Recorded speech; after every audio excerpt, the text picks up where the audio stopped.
From parts unknown, good afternoon, good evening, wherever you may be across the nation or around the world. This is the podcast network of Wrestle Launch, and this is Paul's Pier Six Brawl. So welcome back, Wrestle Launchers. I wanted to do this over the weekend, but was a little under the weather, so I apologize. It's something that's been covered a little bit right after it happened, and there was just some couple of interesting things from the first quarter conference call, the release of the first quarter numbers for our friends at TKO. Let me get my old man glasses here. So revenue for the first quarter of the year was $1.597 billion. That gives them a net income after all expenses at $249.8 million. They feel that they are going to meet a revenue target for the entire year of $5.675 or $5.775 billion. The first quarter revenue was up 26%. The WWE was at $475.7 million, up from $391.5 in 2025, so year-to-year comparison. The revenue from the live events and hospitality, $123.5, and last year at the same quarter was only 76.3. The increase is due primarily from, they say, financial incentive packages that they received due to the Royal Rumble being in Saudi this past year. I think it's also to do with how much they keep fleecing the fans that keep going to the live events.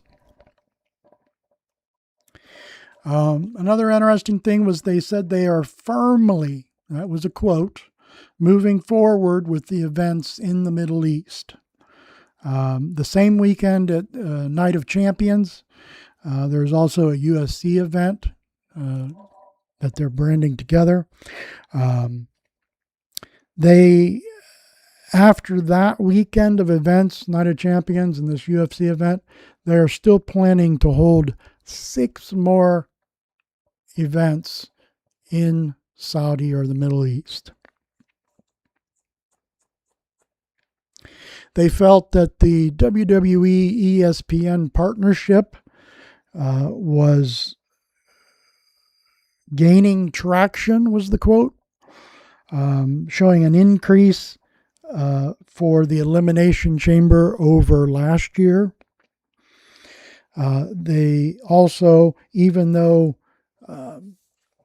WrestleMania was in April, they touted the fact that the ratings on ESPN and ESPN2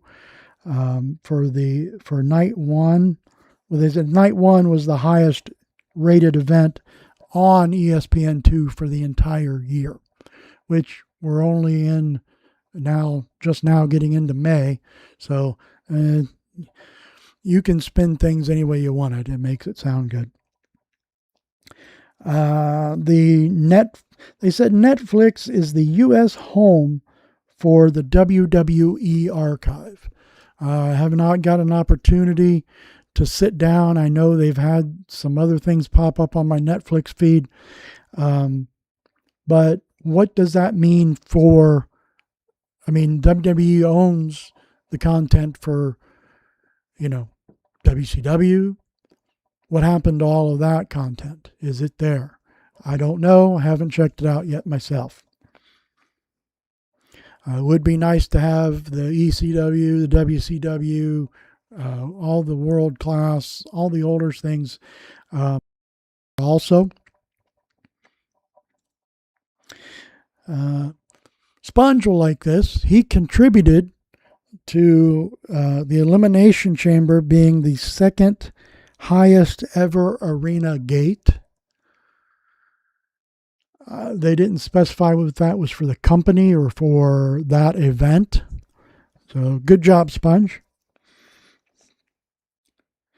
And the other quote that I found funny was that they said that their live event is resilient and durable. There's resilient and durable demand for those live events. Again, I think we talked about last time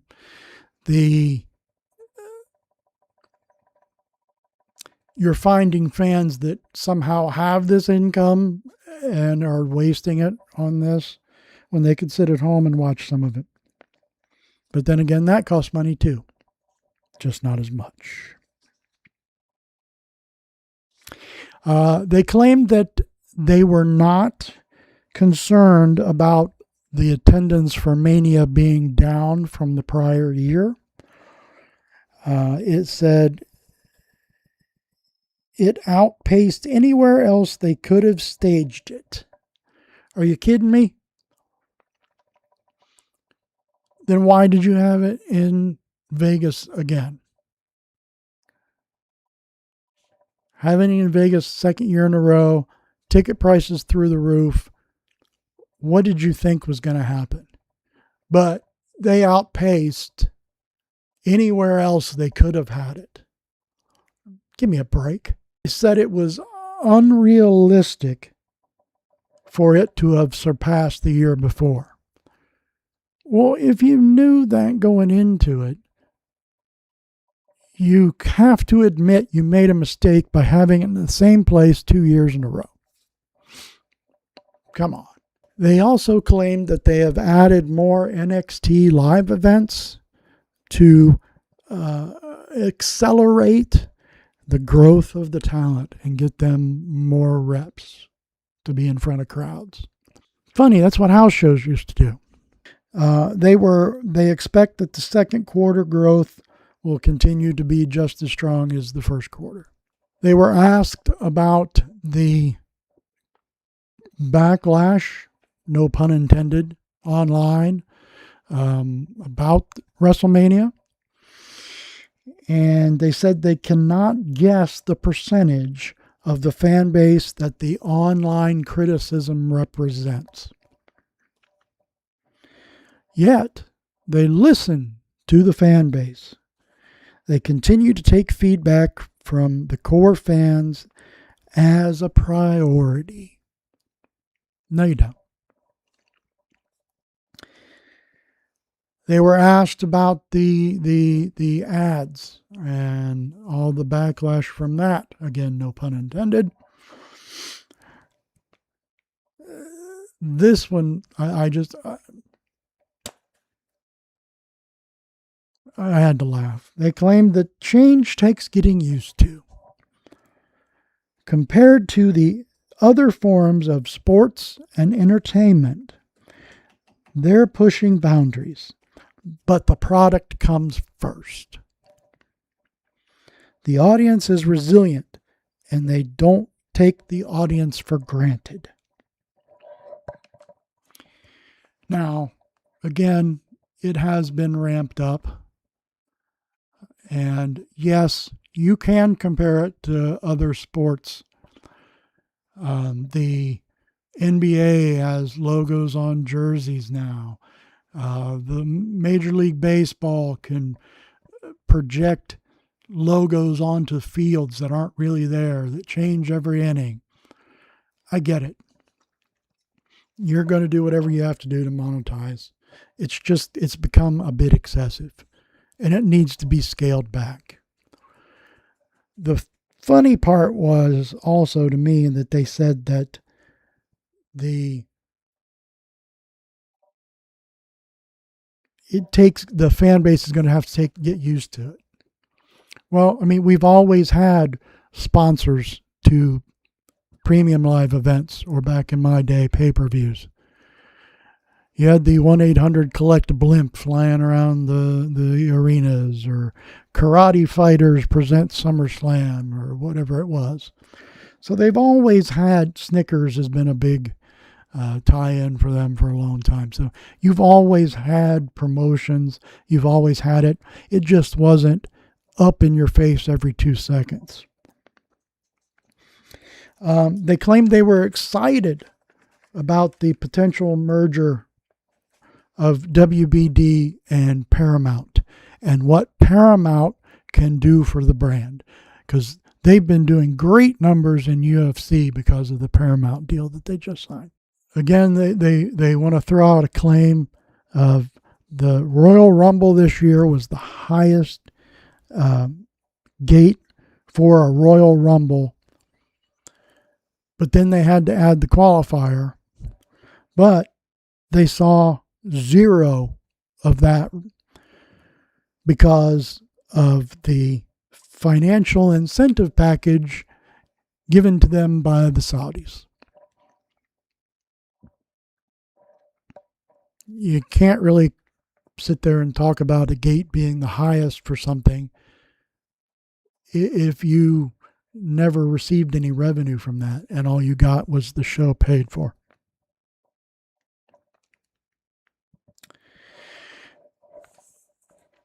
Didn't really cover too much about UFC in this. Well, I didn't write down notes for about the UFC. They covered UFC quite a bit, and they're on location and PBR that they also all own. But it was funny. There was a question and answer period at the end, and some of the last comments came from the question and answer period. But this one was about UFC. Someone asked about there being weaker cards for UFC and the fans not wanting to see some of this. And they asked what they were going to do about that to prevent this from happening in the future.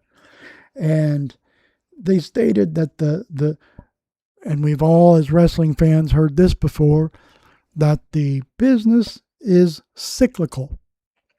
It ebbs and flows.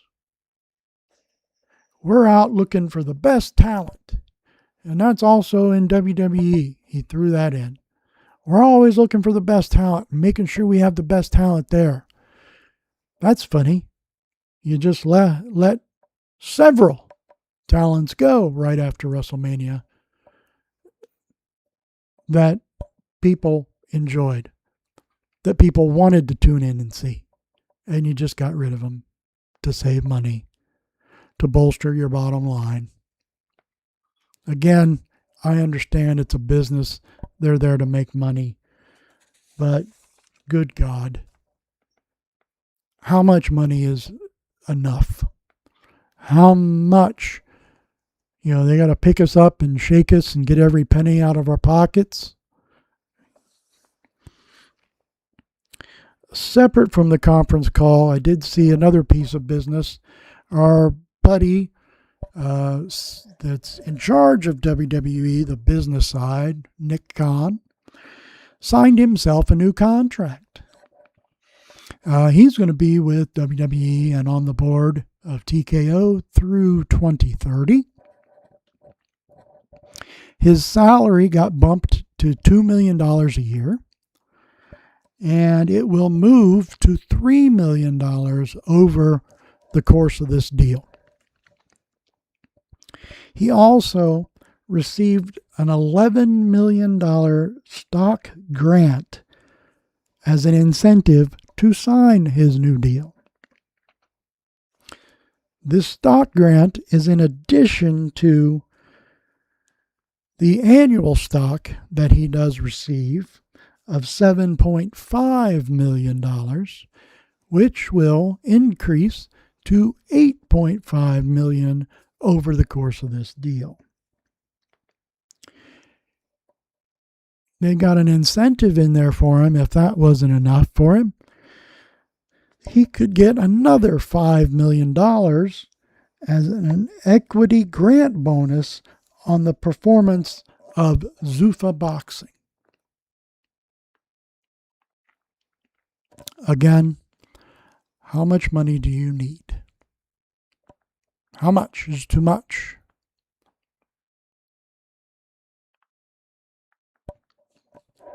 We'll see. Speaking of released talent, there was a story came out, PW Insider today that New Day, or formerly known as the New Day, Kofi and Xavier will be appearing at GalaxyCon. Two of their events they just signed to go to Oklahoma City and Nashville events. So if you were planning on attending or not planning on attending, now has been announced that they will be there for autographs and pictures throughout those weekends. Real quick, I'm just going to do a little bit of a Raw recap for you. Last night was the fallout from Backlash. Quickly on Backlash, did not watch because I will not give ESPN $30 a month. So I caught highlights online, read results. Mixed bag, of course. There's people, and it runs the spectrum. There's people that say, it was better than WrestleMania. Not a high bar, folks. And then other people saying it was just as bad. People complaining about only being so many matches on the card, two of which were given away free on ESPN. Once again. I did see quite a bit of praise, though, for the match between Jacob and Roman, even though Roman won. Looks like they're really getting behind Jacob, which is good to see. But last night on Raw, our tribal chief shows up, wants Jacob to acknowledge him as the tribal chief, but Jacob wasn't there yet. Something small that's kind of bothered me the last two Raws. I know the champions don't carry the belts anymore. They're transported like everything else with the equipment for the shows. But last week they did it where Roman, Adam Pearce met Roman as he was coming out of his car into the arena, and Roman walked by a table and picked up his belt. Again, I know in reality they don't carry the belts with them anymore, but at least already have it in the car before you start filming. Make him looks like he's coming to the arena with it instead of just picking up the prop on the way. Did it again this week. This time, though, he made some backstage person bring him his belt. Just a small thing for me to complain about. The Vision, what's left of it, hit the ring at the beginning of the show. Paul Heyman welcomed us to the show. Started singing their praises, which then brought out the Street Profits. And they go back and forth for a little bit. And Joe Hendry comes through the crowd, playing his guitar, singing his Logan Paul song to irritate Logan Paul. I understand bringing the Street Profits into this because they want the tag titles, and Logan Paul and Austin Theory currently have the tag titles. And Braun is still embroiled with Seth, even though they claim that was over last night. I don't understand inserting Joe Hendry here. I know they want to get him into something, but I didn't understand when he picked on Logan Paul the first week with the song. It's a catchy little song. I like it, but he's just kind of a third wheel in last week and this week's 6-man tag match, which was interrupted by Seth Rollins attacking Braun Breaker. And then once again, Braun Breaker came back and went to hit Seth. He moved and pulled Angelo Dawkins in front of him, which then incensed Montez Ford, again telling him to stay out of their business. So we got, hopefully soon, tag match, get the tag titles maybe off of. If you're going to keep Joe Hendry locked in with a feud with Logan Paul, then you better take the tag titles off the Vision. Liv and Dom in the backstage interrupted El Grande, the original El Grande Americano, and his two new luchadors. And he was wanting an opportunity at another title. And Adam Pearce goes, you know what? You deserve an opportunity. And since you've got a title right there, you're going to defend the AAA Mega Championship against the OG Americano tonight. Which, that's not what he wanted, of course, but that's what we're going to get. Good segment with Penta came out to throw up a challenge for anyone for the Intercontinental title. Answered by, Ethan Page had some comments, I guess, that Penta called him out for. So out comes Ethan Page. And Ethan Page puts himself over and basically asks for a match from Penta for Saturday night's main event in 2 weeks, which draws the ire of Rusev, who comes out and then all ego spins it, saying that, well, I was trying to get you a match and I was talking to Adam Page, and he was all for it until Javon Evans busted into the conversation, and he said, how is Rusev getting a title shot when he couldn't even beat me? Which brings out Javon Evans. Leads to an impromptu match of Javon Evans against Rusev. Good match for what it was. They did a lot of hype they did a video package about the AAA Mega Championship, its prestige, its history, and they kept pushing the narrative all night long about it being historic, that it's being defended on Raw for the first time ever. We got a backstage segment that leads to, again, more questions and no answers of Io Sky and Asuka.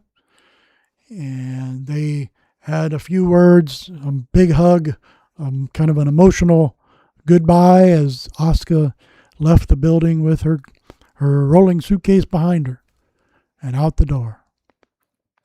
So again, really more questions than answered.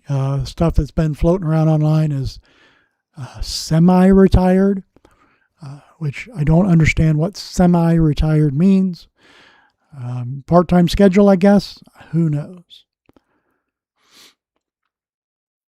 We got a segment in the ring with the women's tag team champions, which they called out Judgment Day's Rochelle and Roxanne Perez, who came out. Things broke down into a bit of a fight there. And now, revealed later on, we're getting that also coming up. The Usos, both are looking for Jacob Fatu to try to talk some sense into him to get him to acknowledge the tribal chief. Haven't found him yet. Io Sky had a match against her Sol Ruca. Interesting match. I felt it was a bit clunky at times. Maybe that's just me. Maybe it's more nerves from Sol. I'm not bagging on Sol Ruca. I just haven't seen her kind of look hesitant and some things look clunky. Maybe she's in her head a little bit about the botch from the week before when she got old Becky with the botched Soul Snatcher. It was a decent match with Io putting on the brakes and having Sol miss the Soul Snatcher, rolling her up into a crucifix for a pin. So then respect from Io to Sol, and a backstage segment with them later saying good luck. You will wrestle again someday. Which then brought Becky in to laugh at Saul and walk away. So they did announce Ethan Page against Penta at Saturday night's main event. Rusev will not be happy. Then we had the Obafemi Open Challenge. Oba comes to the ring, crowd's with him. Adam Pearce comes out to let Oba know that tonight the Open Challenge has been canceled because no one in the back will answer the Open Challenge. This upsets Obafemi, who comes and gets in Pearce's face for a second and then marches past him into the back, where he finds the first people he sees is Los Garza, who had showed up earlier in the evening to talk to Adam Pearce about an opportunity on Raw. And he grabs both Angel and Humberto, takes them away from the random young women that they were trying to schmooze in the back, and drags them out to the ring and completely annihilates both of them. This Open Challenge thing's a little weird. Yes, last week it was funny when Tozawa came out and then shook his head no and got Otis to get in. Okay, that was amusing. But I don't like this Open Challenge thing for Oba. I understand they want to build him up, but then you follow it up this week with somebody else that was supposedly going to want to come to Raw for an opportunity, and you just decimated them in like 2 minutes. So thank you for coming, Los Garza. Next, we got the Mega Championship match between Dom and OG Americano. In the back, they showed Dom walk into the ring with JD. JD's hyping him up. And all of a sudden, out of nowhere, JD's head gets bashed off some road cases. And in comes Finn Balor. Finn Balor goes, "Hey, you got a match. Guess you'll have to go do it by yourself tonight." Match in the ring was decent with OG Americano and Dom. Of course, you got the inevitable run-in between the other Americanos, Rios and Bravo, and the other Americano, which then drew out the new Americano luchadors to help OG. Chad Gable ended up losing due to the distraction of the other Americano. They did hype up the mask versus mask match that's at the end of the month while talking about AAA.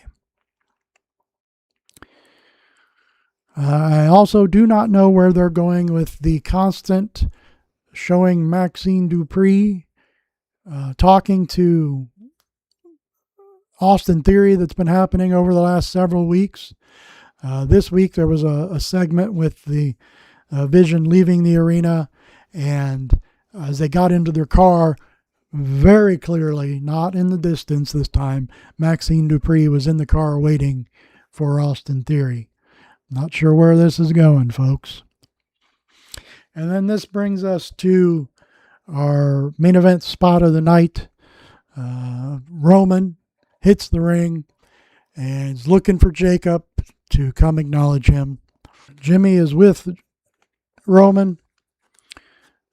Jay is on the backstage area still looking for Fatu, who then pulls up.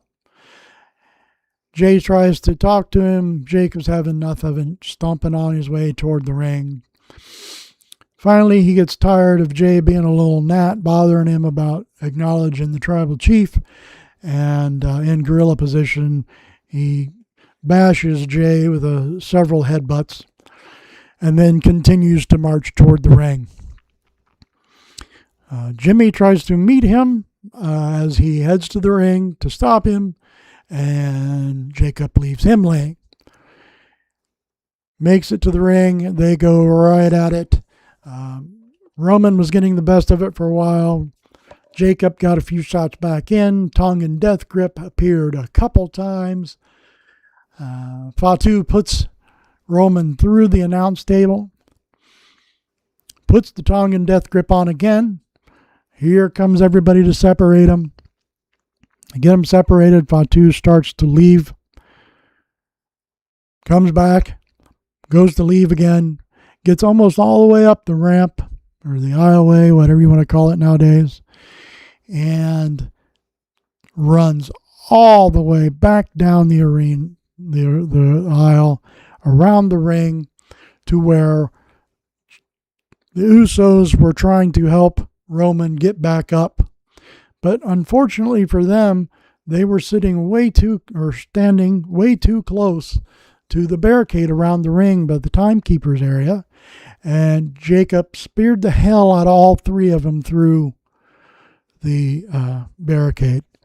And that's how our show ended for Monday night. So just a quick recap of what happened last night. Again, check out our other shows on this wonderful Wrestle Launch podcast network. Jim does a wonderful job recapping AEW for everybody. So check those out. Like, comment, subscribe. And that's the news. And I am out of here. Have a great day, folks.